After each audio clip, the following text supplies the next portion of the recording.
Hey everyone! Welcome back to the English Leap podcast, your go-to English podcast for learning English and improving your life.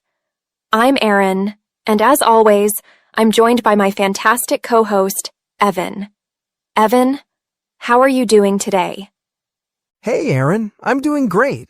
Feeling energized and ready for today's topic. How about you? I'm doing well too. You know, I had this moment yesterday where I just sat down and thought, why does it feel like some people completely turn their lives around while others stay stuck in the same place? Oh, I've had that thought too. You see someone go from struggling to successful, and you wonder, what's their secret?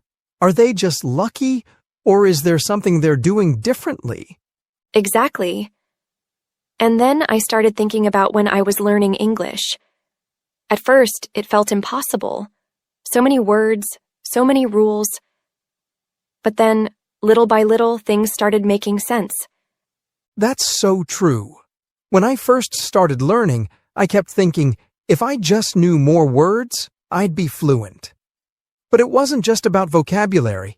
It was about building habits, changing my mindset, and actually using what I learned.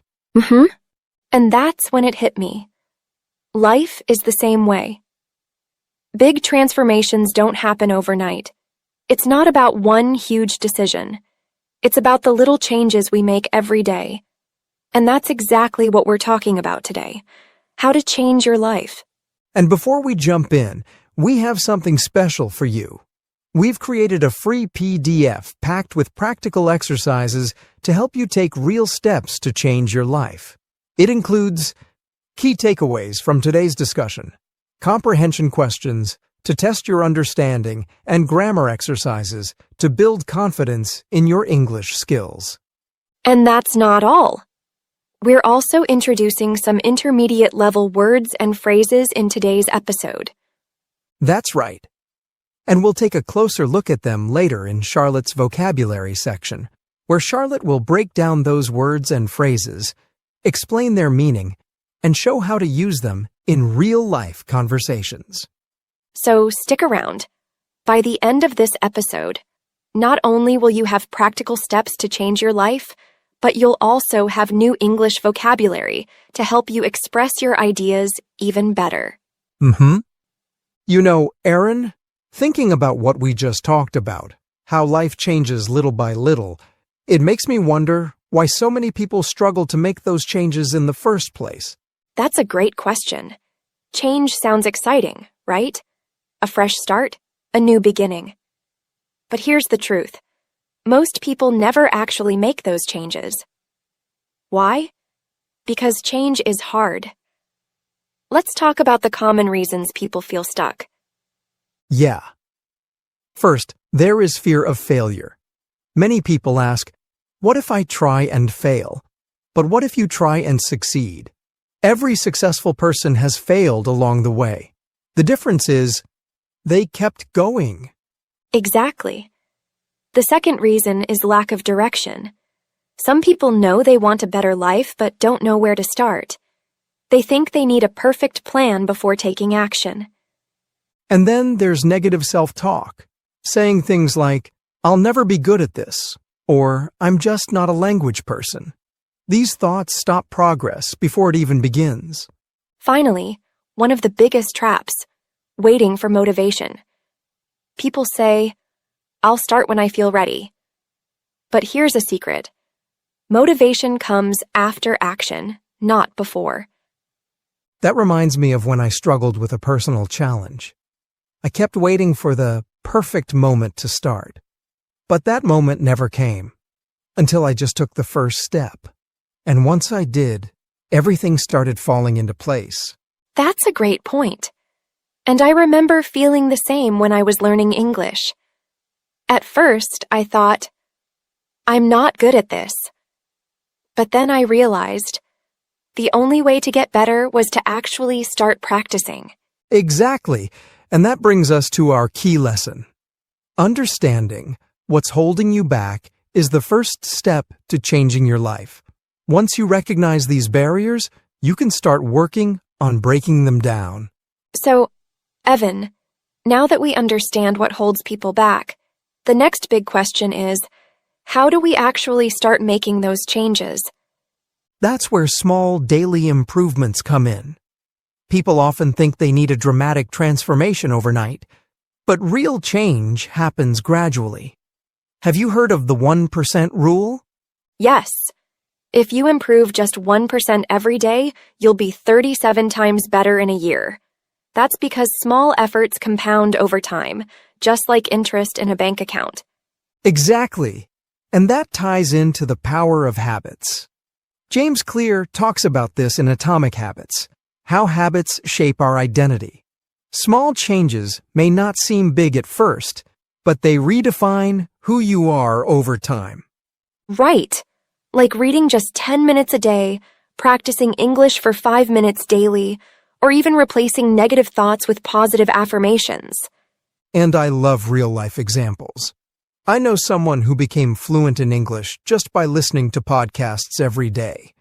They didn't start with an intense study plan, just consistent small steps. That's so inspiring. The takeaway here is, small consistent actions lead to big results over time. So if you're listening and wondering where to start, just pick one small habit today. Exactly. And you know, Erin, while taking action is important, there's something even more fundamental, our mindset. Because let's be honest, how we think about change makes all the difference. Absolutely. There's something called the growth mindset versus fixed mindset. If you have a growth mindset, you believe I can improve. But if you have a fixed mindset, you think, I'll never be good at this. That's a huge difference. And another thing, our brain is wired to focus on what we train it to notice. Have you heard of the reticular activating system? Yes, it's why when you learn a new word, you suddenly hear it everywhere. Your brain filters information based on what you focus on. So if you keep telling yourself, I can't do this, your brain will find evidence to prove it. But if you say, I am improving every day, your brain will focus on that progress instead. That's why reprogramming your mind is so powerful. 3 great ways to do that are affirmations, visualization, and gratitude.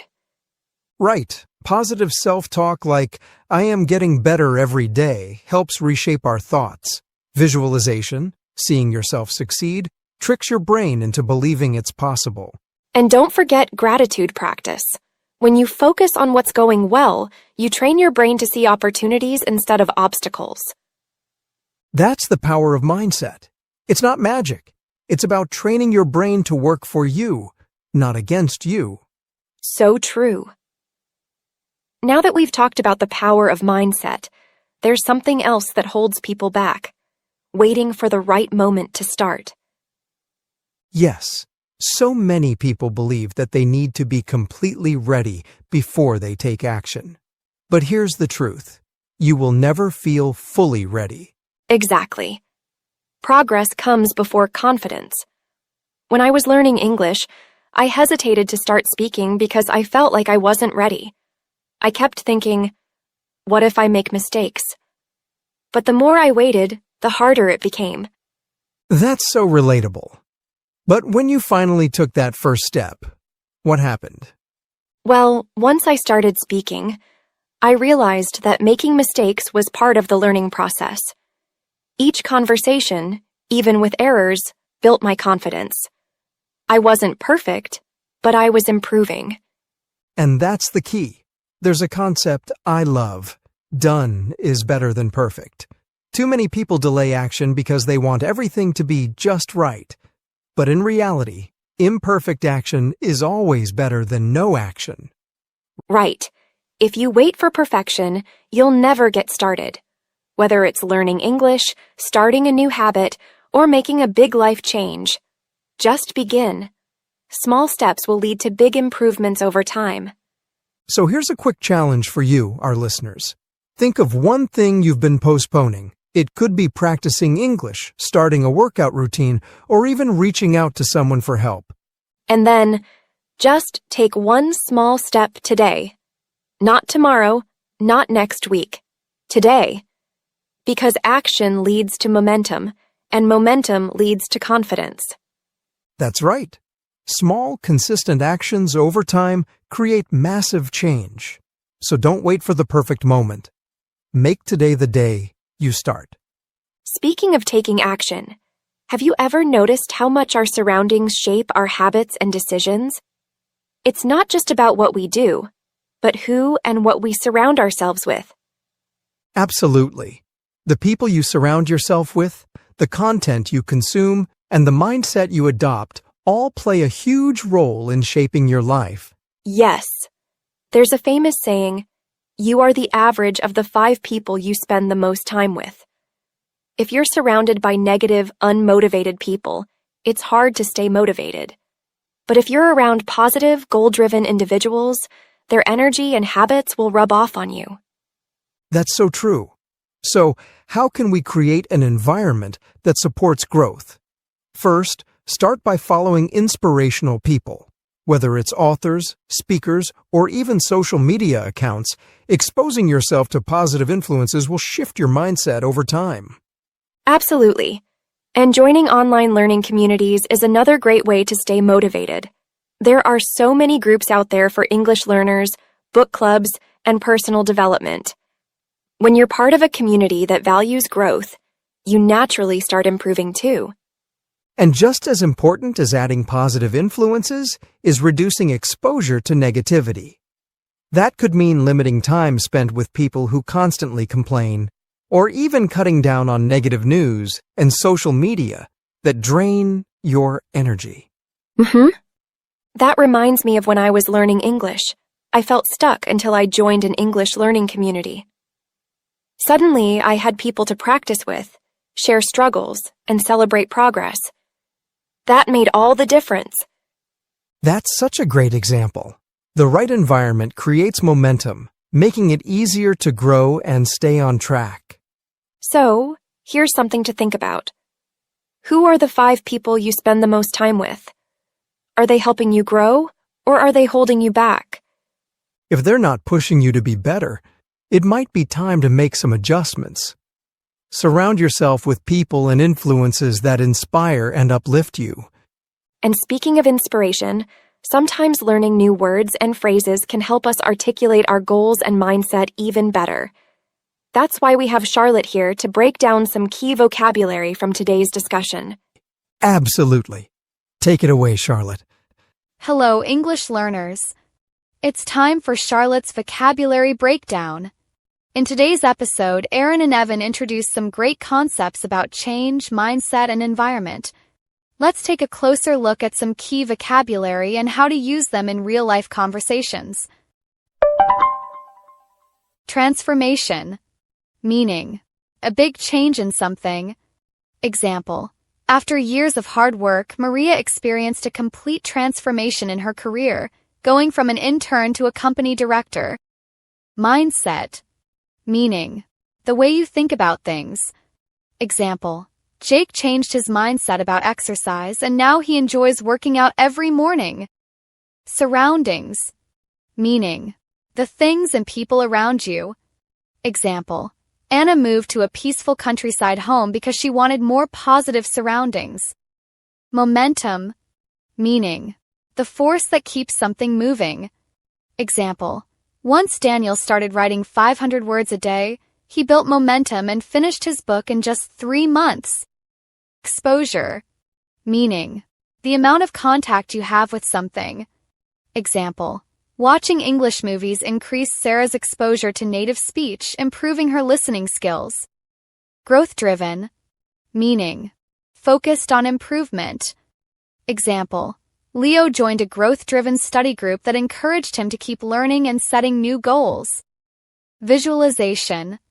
Meaning: the formation of a mental image of something, often used to enhance motivation, confidence, and performance. Example: every night, Mark visualizes himself speaking confidently before his presentations. Affirmation. Meaning: a positive statement to encourage yourself. Example: Jane starts her day with the affirmation, "I am capable and strong." Community.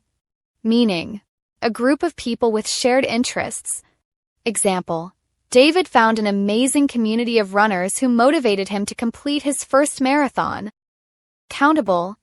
Meaning: responsibility for your own progress. Example: Mia set weekly goals for herself and tracked her progress to stay accountable in her fitness journey. That's it for today's vocabulary breakdown. Back to you, Aaron and Evan. Thank you, Charlotte. Those were some really useful words and phrases. So, Evan, if we had to leave our listeners with one key takeaway from today's episode, what would it be? I'd say it's this. You have more control over your life than you think. Small changes, the right mindset, and a strong environment can completely transform your life. That's so true. And remember, progress doesn't happen overnight, but every step you take gets you closer to where you want to be. And don't forget to grab our free PDF guide for today's episode. It's packed with practical exercises and vocabulary to help you reinforce what you've learned. Also, let us know in the comments. What's one small change you're making today? We'd love to hear from you. And if you enjoyed this episode, don't forget to subscribe, share, and leave us a review. Let's keep growing together. See you next time on the English Leap podcast.